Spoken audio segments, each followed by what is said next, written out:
was an orphan at its birth. Smile, sweet babe. Thou art unconscious of thy great untimely loss. The broad stroke of thy bereavement Zion's pathway seemed to cross. Thou mayest draw from love and kindness all a mother can bestow. But alas, on earth a father thou art destined not to know. Mrs. Young, Eliza, thank you. Especially in the form of a poem. Thank you. I know some people say I'm severe, even cold. I have a tender heart, David. And there is a very special place in it for you. If this principle be wrong, may God cleanse you both. For you are beautiful women. And if it be right, may God not let it destroy us.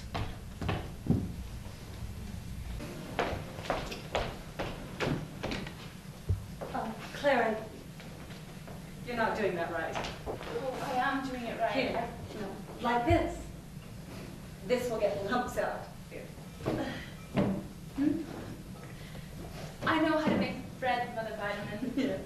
And I'm teaching you how to make better bread. I was doing just fine. You know, I could take this over if you'd like to check on the pudding. No, actually, I was enjoying making the bread. But you're not getting out the lumps. I know how to make bread.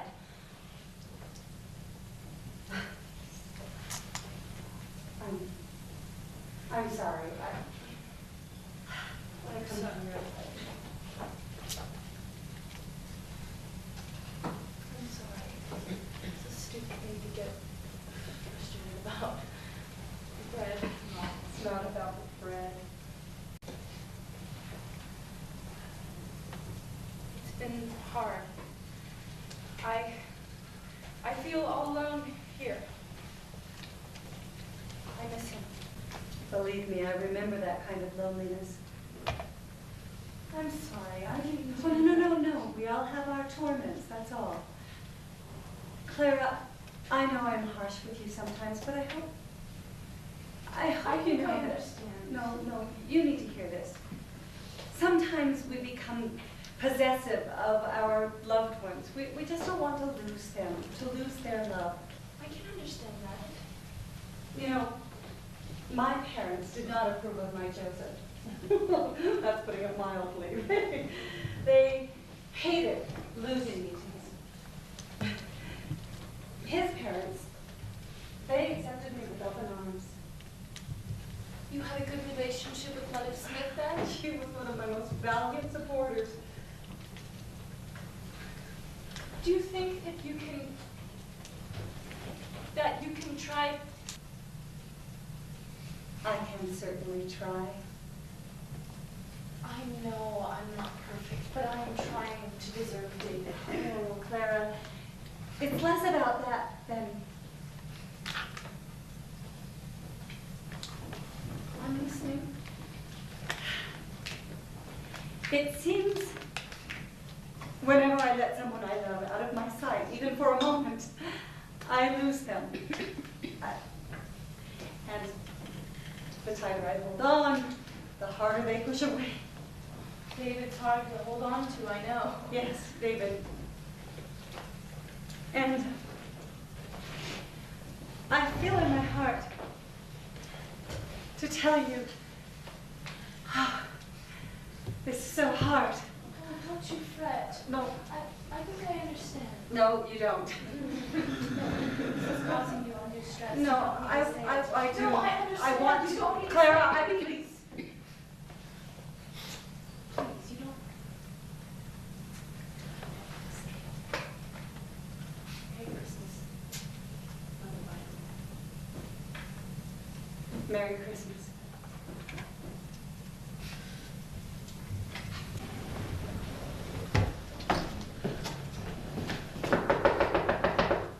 Coming. I'm coming. Oh, Elder Smith. Come in. Is it true, Amasa? Joseph, welcome. Can I get you something? Please, Amasa, don't dodge the question. What question might that be, Joseph? I've heard that you have continued in your seances. If I have, that's my personal business. And that you have dragged my cousin David into the mix. David is an adult. He can choose to engage It's in what... devilry. You're letting yourself open to be deceived. Why don't you come and see for yourself and determine what... Well, of course, you'd be a little sensitive about it, but David... Sensitive?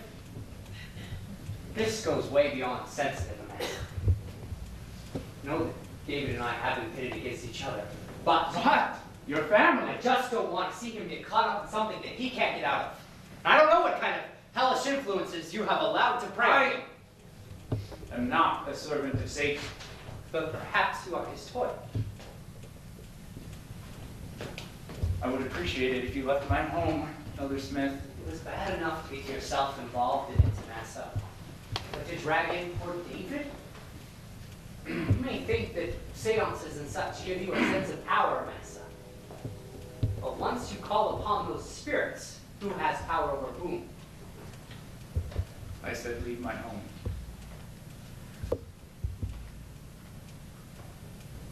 Be careful, Massa. Please. Be careful.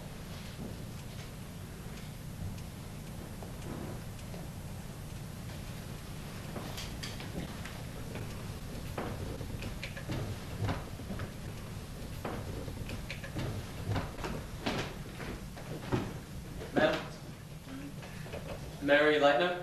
Who is it? It's Mr. Smith. David Hiram Smith? Joseph's boy. Yes, ma'am, that's what I'm told. Oh, babe. I've been seeing you since that one speech you gave. Of course, didn't know who I was back then. I don't suppose you ever expected a visit from me. Never been so surprised in my entire life. Well, I never thought I'd make this trip myself. Let's say, come, take a seat, my boy. Thank you. It's a bright sunny day, isn't it? Not to be blunt, ma'am, but that's not exactly what I've come here to talk about. Of course not.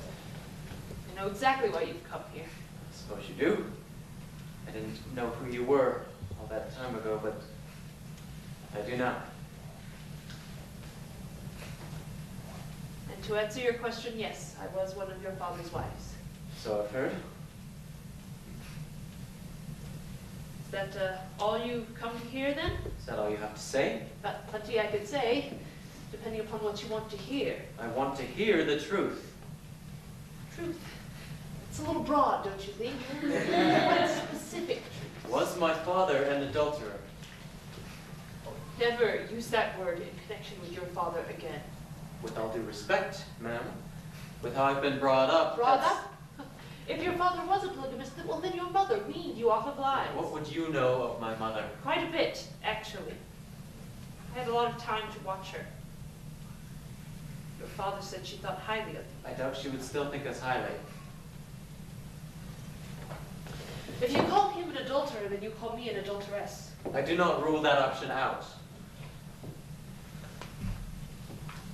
I was told you were the diplomatic one. There are a lot of things that I've had to alter lately. I believe it. I know this is trying information for you, but your father was a true prophet. I used to be so sure of that. But how could he be? If he practiced The something... principle was given to him before he gave it to the church. An angel of God came to him. And the last time he came with a drawn sword in hand and said that he would slay Joseph if he did not go into the principle. Your father quoted scripture at him, argued with him, said it was an abomination. That could be a story. A Brighamite excuse. My boy, you think you are so clever, so intelligent, but you are ignorant. Ignorant. Listen. I had been dreaming for a number of years that I was his wife. I thought I was a great sinner. I asked God to take it from me. But then your father sent for me and came and explained it to me. I still didn't believe it. Perhaps you shouldn't have abandoned that belief. I told him. Don't you think that it was an angel of the devil that told you these things? No, it was an angel of God. God himself showed me how to tell the difference between an angel of light and one of Satan's angels. They call me a false and fallen prophet, but I am more in favor with God now than I have ever been in all my life. Is this the kind of God that we have imagined for ourselves? A God who slays men, a God who justifies such principles. Have you read the Bible? This is not the time of the Old Testament. God is unchanging. It matters not what we want him to be, what we imagine he is. He is what he is. His truth, his righteousness, they are not bound by our private moralities or our societies. We are bound to him, not the other way around. You are ignorant, my boy. Ignorant. I did not come here to be insulted. And yet you have insulted me. You come here claiming to want to know the truth, and then you shut your ears to it. I told your father that I would not be his wife unless I had a witness first. You will have a witness. If God has told you that, then why does he not tell me? I've been asking myself that quite a bit recently. Are you going to be a traitor? I have never told a mortal, and shall never tell a mortal, but I've had such a talk from a married man. Well, pray earnestly then, for an angel said you should have a witness. Well, Brigham Young was with me then, and he told me that if I had a witness, that he should like to know about it. Brigham Young. The story suddenly becomes more suspicious. Let go of your prejudices, David. Brigham Young was an emotional wreck over the principle. The time he liked it no more than you do now. I find that hard to swallow. It's because you know of the Brigham Young of today, not the Brigham Young of then. I assure you, he was not so full of confidence in the principle in those trying days. Go on. Go on with your story. I am listening. If ever a poor mortal prayed, I did. A few nights after that, an angel came to me. Thrill went through me. I was frightened almost to death for a moment. The angel leaned over me. Light. It was very great. Oh, it was night. But the angel didn't say anything. Hold on, my boy. The next Sabbath, your father came up to me. He said, You had a witness yet? no, Well, the angel expressly told me that you should have. I have not had a witness yet, but I've seen something that I've never seen before. I saw an angel. I was frightened, almost to death. I did not speak. You expect me to swallow this story, this fantastic story? Listen. Learn to listen to your elders and not be so fired up to contradict and to interrupt. Your father studied a while, put his face in his hands and his elbows on his knees, and said, How could you have been such a coward? Did you not think to say, Father, help me? I was weak. If you had just said that, then your mouth would have been opened. For that was an angel of the living God. He came to you with more knowledge, light, and intelligence than I ever dared reveal. I was confused, you see, and I said to your father, why then did he not speak to me? Because you hid your face. And for this the angel was insulted. This is a difficult story to believe. Why? You've grown up with the stories of the miracles, the angels, visits from Christ and the Father. I am a living witness to you that those stories are true. If my father had so many other wives, why did he not have any children through them? He did. I know of at least 3. I think 2 of them are still living. But they go by other names, and so they are not known as his children. You have brothers and sisters that you know not of, David. I think we're done here. Good day, Mrs. Leitner. You can call me Mary, if you wish. Mrs. Leitner will do fine. I've seen him since, you know, What? since his death. Not long ago, actually. I was thinking about a sermon I had heard. And all at once, there they stood before me, Joseph and Hiram and Heber C. Kimball. I went just to shake hands with them, and then I stopped and pinched myself to be sure that I was awake.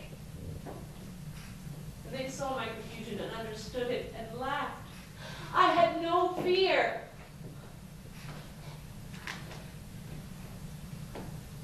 I went to shake hands with them, but then they began to fade. They went as the sun sinks behind a mountain or a cloud. I had more hope and courage from that than I had ever felt before in my life. That at least is a nice picture. Do not let the truth knock you down for good, David.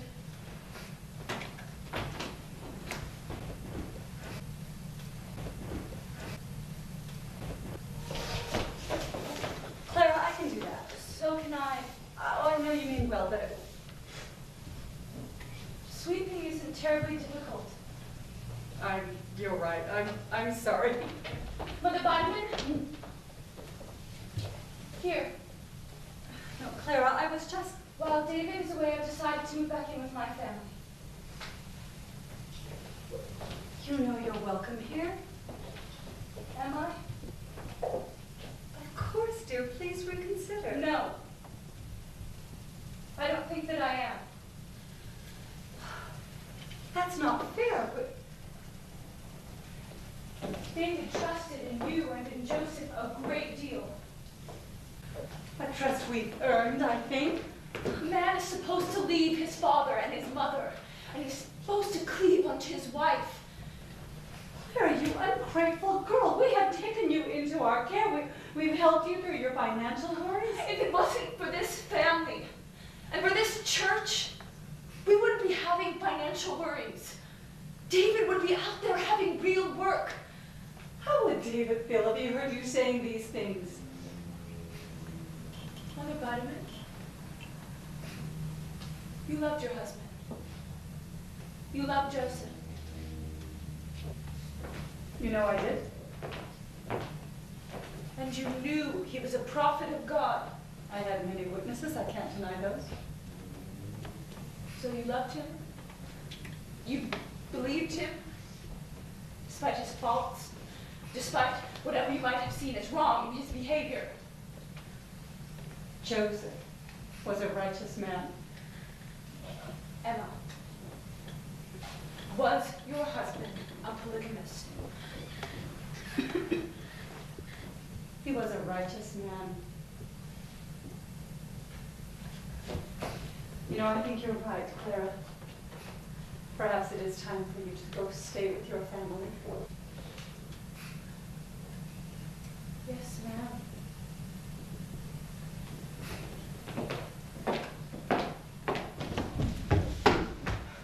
Julia, what are you doing here? It's nice to see you too, Alex. I got in last night. Where's John? I've left John. I'm home for good now. I'm so sorry. This is not a good time for our family then. What's wrong? David is home from Utah. Well, tell him to come in. Where's Mother? She's in the other room. I'll go get her. No, honey. He's in no frame of mind to talk to her. What do you mean? Look, find a reason to go out back with Mother. Tell her, What? please, just do it. I need to reason with David first. What are you? What is going on? Can't a woman read in peace? Please don't come in here. Why not? Trust. David? David. Mother, why have you deceived us?